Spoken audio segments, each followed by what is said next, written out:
Hey everyone, welcome back to another tutorial from Apps Academy.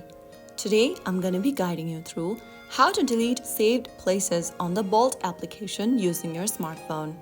Deleting saved places is useful if you've moved, changed routes, or want to keep your app organized, so let's get started. Launch open the Bolt application on your device.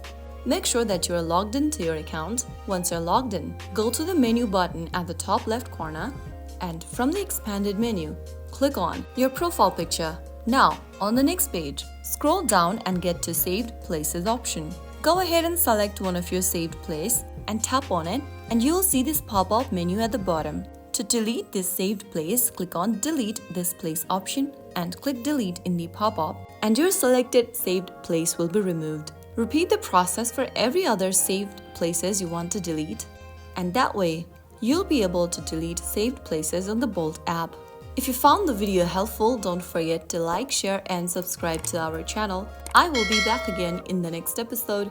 Thank you for watching.